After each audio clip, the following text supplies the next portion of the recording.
Hey, everybody, welcome to another episode of the Killing Me Smalls podcast. Hope you all had a great Christmas. I definitely had a great Christmas. My kids are trying to produce some merch. Look at this. I got this from my one daughter, from my other daughter who knows me really well. Look at this thing right here. Some Gentleman Jack with the Killing Me Smalls podcast logo. Maybe we'll have merch as we go forward. That's how they say it, I think. But hey, wanted to tell you about our very special guest. It's a return engagement from Dr. Kevin Elko, who is one of the world's most premier and renowned sports psychologists. I believe, Dr. Elko, you've written 6 books. Is that accurate?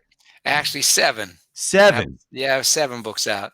I do, and we're thinking about doing our 8th one here on the Wow. Lion versus the Greyhound, but we have 7 out right now. Well, they're all good. I know that I've read Thank 4 of you. them.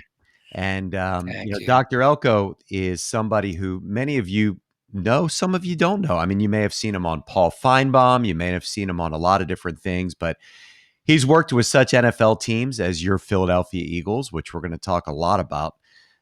He's worked with the Green Bay Packers, Pittsburgh Steelers, Miami Dolphins, Dallas Cowboys. Did I miss any? No, I think you're doing good. So Doing far, it's pretty pretty good. good. Yeah, that's And good. then there's something called the University of Alabama that Yeah, I see your sign back there. We yell I "Roll put Tide." that I up like for you. that. I put I that up like for that. you. And Dr. Elko works very, very closely with Nick Saban and has been working with him since his time at LSU. Dr. Elko also has a video series, which we could talk about where you could get a hold of that later. And he works with corporations like the one that I work with on the day job. And he does a tremendous job of trying to get people into the right mindset to do their job. And one of the people that he's working with currently is a guy by the name of Jalen Hurts, who has done a really, really good job coming in. Unfortunately, it ended for him and the Eagles yesterday in Yeah, I terms of their did. playoff hopes, and he had a rough second half. But man, can you believe how well he's done? Just this. Let's talk about this guy for a second. He's at Alabama. He was a 3-star, right? 3-star recruit, and maybe he was a 4-star, but he wasn't supposed to be the man.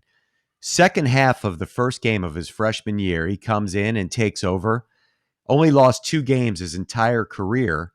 In the national championship game against University of Georgia, comes in and loses his job as Tua Tagovailoa comes in and takes it and wins the national championship.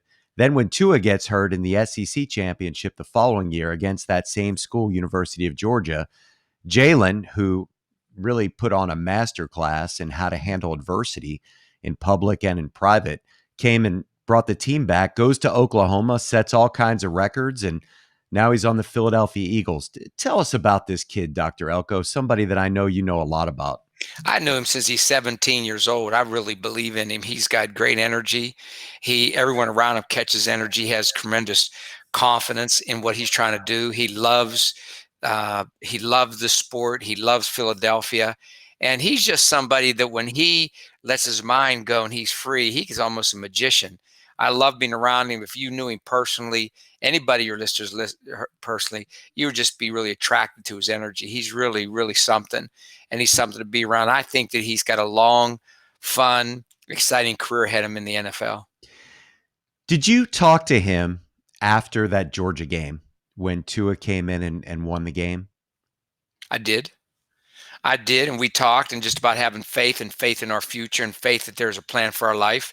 I've talked to him many times after that, and he did. And he just stayed forward. He stayed loyal to Coach Saban and to the team.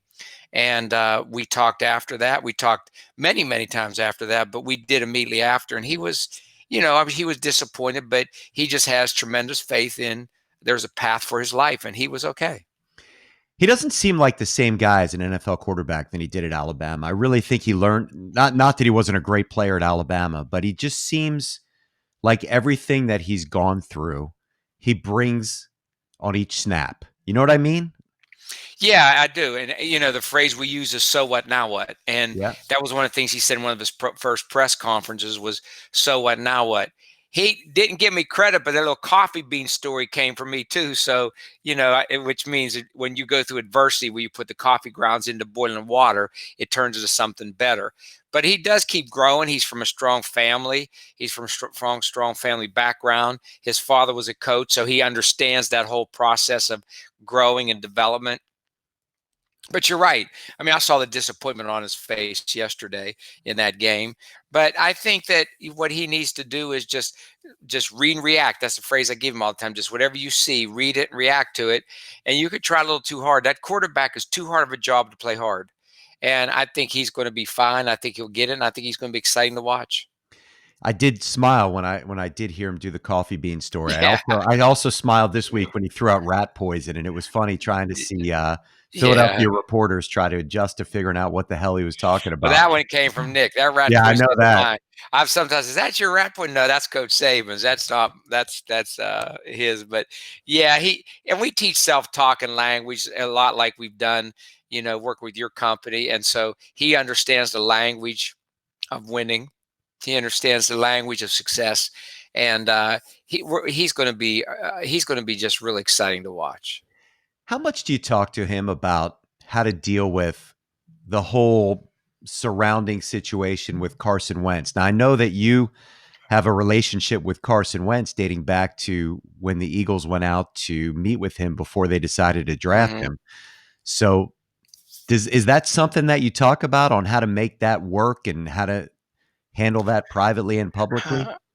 No, we talked early on, me and him, and I do talk to Carson as well. And we just really talked about um, believing, not having a scarcity consciousness. A scarcity consciousness means there's just so many pieces of the pie. Having what they call an abundance, there's an abundant amount for everyone. I've never gone in and believed that. I really got it from Emmett Smith years ago. There Hmm. was a player there at the Cowboys, and I used to work for them pre-Philadelphia. And I went in, and his backup came up to me. He goes, "I love listening to you, Doc." I said, "Why you love it?" He said, "Well, Emmett Smith told me that I love listening to you." I said, "Well, that's interesting." So I went over to Emmett. I go, "What are you doing?" He goes, "I want him to get better." I go, "He's your backup." He goes, "What's that mean?" I go, "Well, you compete with him." He goes, "I don't believe in scarcity. I believe in abundance. And I don't believe in competing. I believe in creating." So that's a lot what we talked to Jalen about. And the first thing Jalen texted me was when he got drafted, he goes, "I will be a force in 2024." That's his text. I'm going, don't ever send me a text like that. It's not 2024. We don't think that way. We think that's going to happen right now. And that's the way we go about it. And I teach Carson the same thing. It's going to happen right now. I have faith in you. And so when I talk to each of them, I don't talk about competing. I believe in the whole thing of abundance, and there's a higher order that we are to follow, and things will come our way. We just have to believe and have faith in right now. So what I talk to both of them about is having faith in the right now. So, have you talked to Carson since he lost his job? I have not. No. I want to give him some time and some space. I'm going to give him a call. But I love Carson. It's a tough situation. I think Carson wants to win so bad for the city. Sometimes, like I said, quarterback is a hard job to play hard. And I'm a big fan of him as well. Well, it's not an easy city. People eat, breathe, sleep, all the sports, and starting quarterback is probably the premier job in the city. And you're going to get all the credit, and you're going to get all the blame when things go well or poorly. And the question that I have for you, and it's not a football question, it's a mentality question, is do you think that this could work with the two of them coming back next year and competing for a job, or do you think that one of them is going to have to be in a different situation to make it more comfortable? Mike, I don't judge. Like I really Yeah. don't even think. I really don't even think about that. I don't know why. Probably on purpose. I don't, because I love both of them so much. So that's a tough call. Um, I think it would just come down how it's supposed to come down. It worked with Carson and Nick some way. So I'm just going to assume that, it's going to work with those two in some way. I don't know how. I don't judge it. We will see how it will work, but I hope so. I really like both of them. I think it hopefully can work. We'll see how it comes down. But like I said, I work with Nick and Carson, so let's just keep our fingers crossed. That only amounted to a Super Bowl win. Yeah, I want to dig into that. That's a great segue. So, I want to talk about 2017. What a crazy year that was, and Carson Wentz was having an MVP year. He gets hurt late in the season. Nick Foles comes in, really struggles when he comes in, and all of a sudden turns into Johnny Unitas and Peyton Manning and Joe Montana and Tom Brady put together and takes the Eagles to the Super Bowl and wins it. What are your memories from working with Nick, working with Doug, working with Carson that year, and what happened? Boldness. Boldness is really big, and I really think it's important to think about boldness in light of what we just went through this year, because we've somehow let it taken away our boldness. Our We become timid. We've been kind of taken from the outside, has gotten on the inside, and it's just boldness. And I thought that Doug called a bold game. I think he went bold in the playoffs. I think that Nick played bold. I think Carson plays bold. And bold means I really believe that I can claim what's in front of me, that I have dominion in front of me. And Nick, it was a story of, you probably heard me talk before, when David became the king of Israel and said, Mm-hmm. we need a director of security. It was Benaiah. He came face to face with a lion, ran at the lion, the lion turned and fell into a pit. He killed his bare hands. And so Nick was saying, run at the roar, be bold. I think it was boldness. I think they called a bold game. I think they played a bold game. And I also think that there's something, I was reading the life story of Tyler Perry here recently, and he says, there were so many people that said I wasn't going to make it, even family members. And he said, I guess it was sort of a positive anger that I said, I am going to prove it. I am going to make it. And of course he did. And that was another thing that hit that team. It was like this positive kind of anger. And a lot of people, Meg J looked at Virginia, like there's this whole mindset that I'm going to make it. I'm going to show you. And I think we need to get that whole mindset when we look back at 2020. Go, you know what? You're not going to take me down. You're not going to wound me. I'm going to come back stronger, harder, better, tougher. And that's how they came out of it.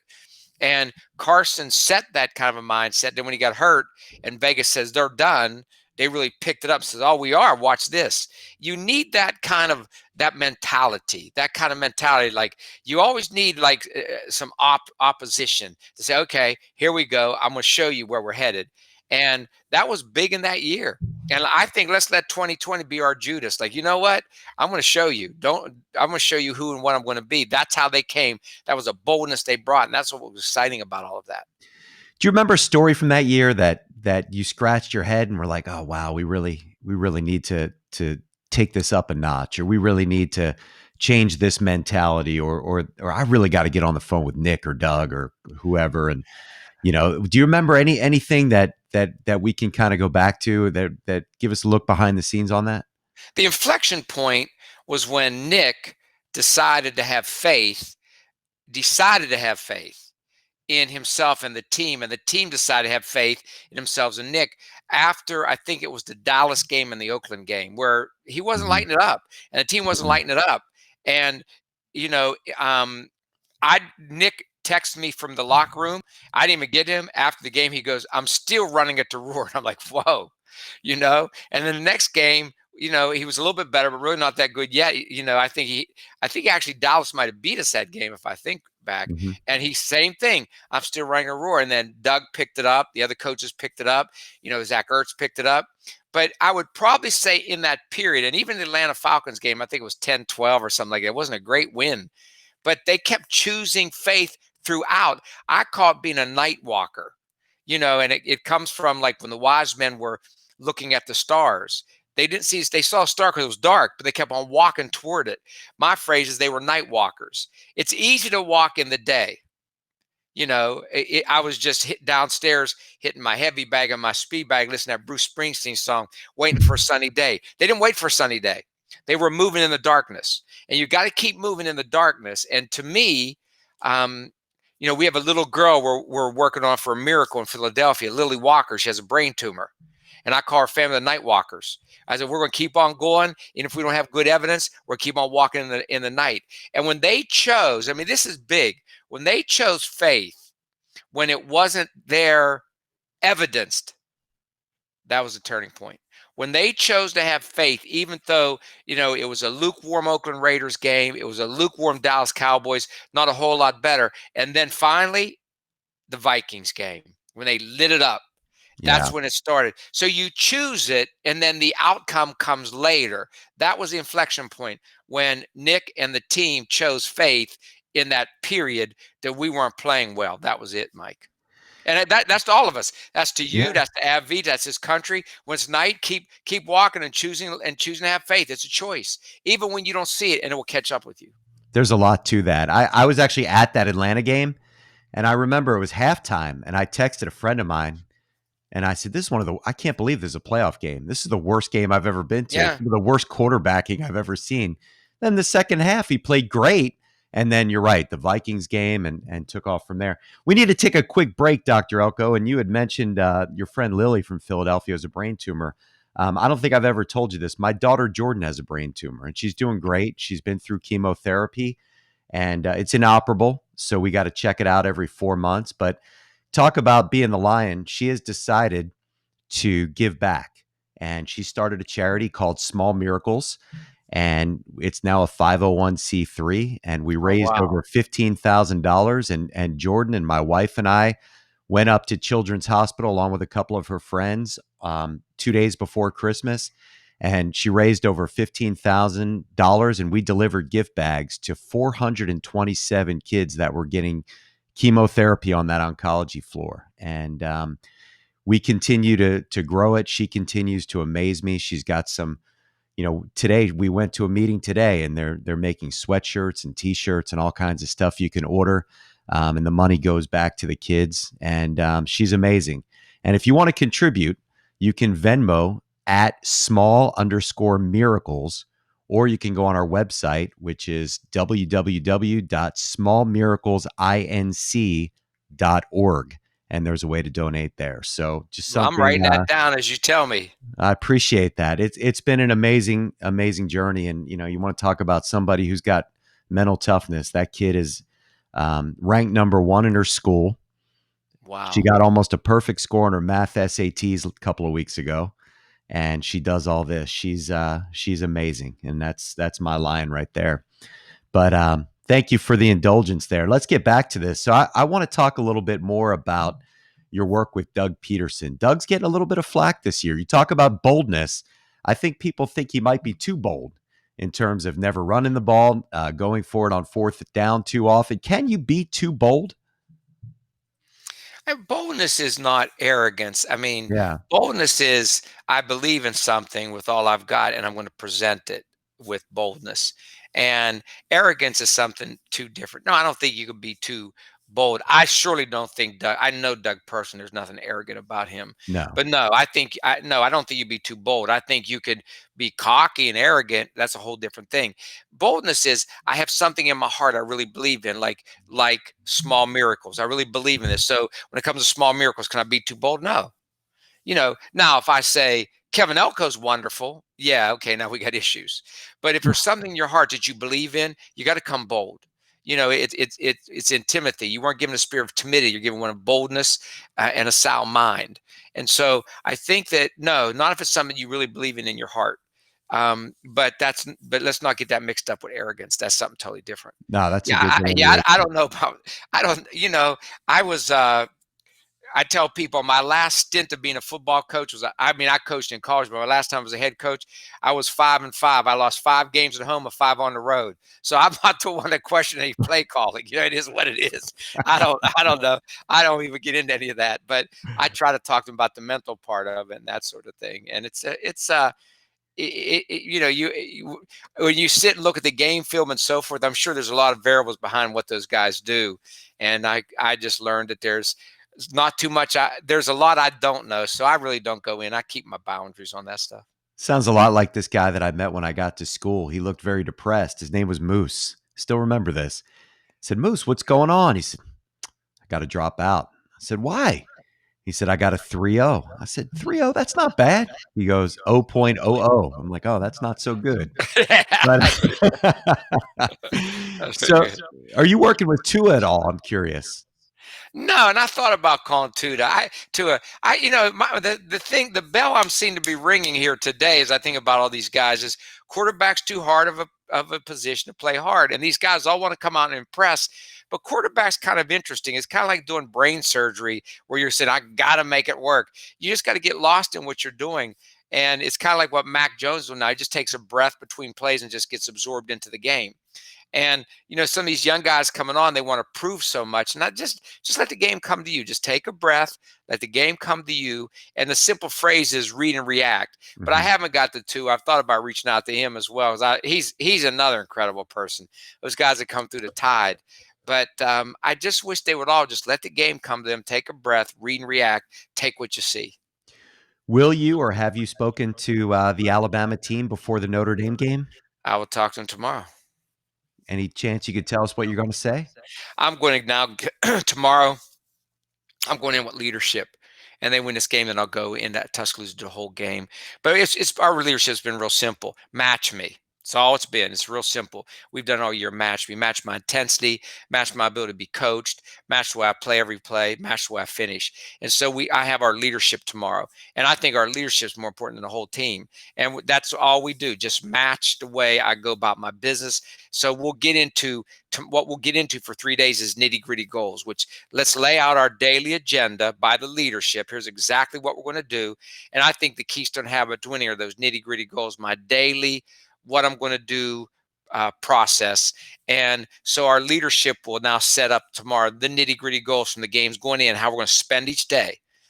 And then they'll go to their units, just say, match me, match my intensity, match the way I prepare, match my coachability, match the way that I go and finish everything. And you finish each play, which means you finish each series, which means you finish each game, which means you finish the season. We say finish, Mike, we think about finish the game. No, finish this moment, finish what you're doing right now. And so tomorrow what we'll talk about is match me. And that's our whole leadership thing, which, we even talked about that same thing when I worked for you guys. Let me set the tone. Let me pick a keystone habit, but the habit here will be finish every single play. And we'll start for 3 days of nitty gritty goals, my daily agenda. That's all it is. Write out your daily agenda, get something done. Make sure you get the most out of each day, and then we'll get into the game, and we'll just same thing. We'll match my intensity, match the way I finish every single play. And this is the playoffs. I mean, these guys you're going up against. They're good. Notre Dame's good. Everybody thinks, oh, it's automatic. No, it's not automatic. They're extremely good. He's a very good coach. And you look at some of the matchups; they could be tough. So you got to go in expecting these guys to be unbelievable, and then so you bring the best you. But what we will hit tomorrow is the whole concept of match me and nitty gritty goals. Tell us something about Coach Saban that nobody would know. You've known him for a long time. Is that, everybody respects him as a coach. They see how he is in the press conferences, very direct to the point, no nonsense. What's the guy like? Most giving, caring guy. People come to Alabama and know that when you go through him, when you have years of him, you're going to come out better. It's going to be an unbelievable challenge, and it coming in, you're going to be better. But one of the most caring, giving, philanthropic people you ever meet in your life. Probably, obviously, isn't, he's not always going to give you warm fuzzies, but also what people don't realize, best connector I've ever seen, one-on-one with guys. Best I've ever seen. When I go to meet him, when I go in, I'll speak to the team. Him and I will meet. There's always a series of players sitting there. He meets with players like no one ever seen one-on-one, talking to them. I think he's the best connector of people I've ever seen. As busy as he is, he spends more one-on-one time with key players every day. And you know how much I've talked with you guys about connection. He's the connector. And everybody goes, well, you need to, I work with one company in the financial industry. They go, you got to give us something more complex. It isn't complex. Do simple better. Make sure you keep connecting. He is the best one-on-one connector I've ever seen in my life. And he'll sit and talk to him. Hey, Mac, you just have to play your game. I saw you getting upset at yourself on the sideline. Play your game, get lost your game, quit judging. You'll hear him do stuff like that, but so many one-on-one meetings with players every day, it's incredible. And his day's full, hasn't wasted a minute, but that he connects the way he connects with people. He's not Winston Churchill standing up giving speeches. He does that because I help write him, but he's one-on-one with guys like something I've never seen. Is that natural, or is that something he's had to work at? I mean, I think a lot of these skills have to be just natural, right? I don't know. I don't remember LSU as well because we were down there. That was, almost what, 20 years ago. I don't Mhm. remember him there, and I don't even remember him early on at Alabama. I don't know. I think he's probably developed it. I think more he's developed that whole idea of one-on-one connection because we work a lot on it there. We work with the coaches and so forth. And so um, I think it's probably something he's developed through time.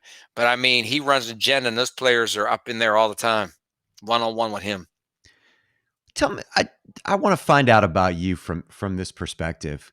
When Alabama wins a championship, do you feel almost justified, like, wow, my work is meaningful? Or when the Eagles win a championship, or is it just when a player plays well? What is your Super Bowl? You know what I mean? Like, what really drives you and what gives you fulfillment from your work? When Lily Walker's mother texts me back because I send her a message every day and said, "You made a difference in our Christmas," that does. Football is Yeah. wonderful, but no, I mean, I like, even Coach Saban will tell you the best thing he likes is developing the young men who they become afterwards. And we've won them. It's thrilling to do, but it's more the process of it, Mike. It's the process and getting people to adapt it, to trust the process, and they do there. They're very trusting. And even in Mhm. corporate world, that's a tough thing to get people because they want to question and judge it. Mhm. And what's so easy about theirs, they don't. You come to some corporate settings, and well, I don't know. I mean, I don't know about this. I don't. They're not like that. It's a choice that they trust and follow. They follow him. They follow me, and I know the process. It's worked so many times, and I tell them early on. It's more the leadership deal we do there than the whole team. I do the whole team, but I tell the leaders, if you guys are effective, this will work, and we will end up being in a fabulous spot. But it's teaching them the whole concept and the process of, but you don't have to teach them to trust, because they do. And I wish that every time I worked in corporate world they would do, because they would have the same results, because they're more they could be, there's people in the world that are cynical. No, but it's more like when somebody calls me, like Lily Walker's mother, and leaves a message, or somebody that calls me and says, "Hey, I have cancer, and you're somebody I'd like to talk to right now to give me courage to fight this." That's what feels good. Well, I'm going to tell you, I've gotten to know you over the last year, and I really value our friendship. And your work with our company really helped me in 2020 in terms of my mindset and, making my nitty gritty goals and so what, now what, and fighting through and making small goals. And I appreciate it very much. And I've really enjoyed getting to know you. And I appreciate you joining the podcast. And I would recommend strongly anybody who is looking for a great corporate person to work with, a leadership coach, tell people how they could get in touch with you, how they could follow you, how they could purchase your books. I want to make sure that people know. Well, Mike, thank you, and you did a fabulous job as usual. I love you. I love working with you and your company. Drew's our buddy Drew. I love him as well, and you got a fabulous company. And I love what you're doing here, and Thank loved hearing you. about your daughter. You can go to drelko.com to book me, or drelko.com to get our books. We also have CDs there. And we have something I'm excited about we're going to do in 2021. We're going to start on February 1st. It's going to be called the 14-Day Challenge. But that's on Insta. If you catch me, I don't even know how to find me on Instagram, but we're doing that on Instagram. So it's a 14-day challenge at Dr. Elko. 14-day challenge. So we're going to give you a challenge every day for 14 days on goals, and we give you a video and that kind of thing. So either go to drelko.com or catch me on Instagram and sign up for our 14-day challenge. Have your best year ever. And Mike, we're going to have a great year 2021. It's going to be our coming of age year. And so I'm excited about it. Absolutely. And don't forget Twitter now. Is it at Dr. Elko? Is that right? I don't even know how all that I works, don't but yeah, remember. I At think it Dr. is Kevin? at Dr. Elko, and it's on LinkedIn. That's They got a it. lot going on. I got guys I hired to do all that, because you saw, even from beginning on, I had to call my daughter down here. Come on, get in here. I don't even know how to turn this computer on. Get down Yeah, here, girl. actually, that's why there's no video. Let's be honest. Yeah, we don't know what we're doing. I don't know if I'm walking or riding by horse. Well, I'll tell you what, or if anybody wants to get in touch with me, I will put you in touch with Dr. Elko. He is definitely worth your time, and he was definitely worth our time tonight. Dr. Elko, thank you so much for joining the Killing Me Smalls podcast.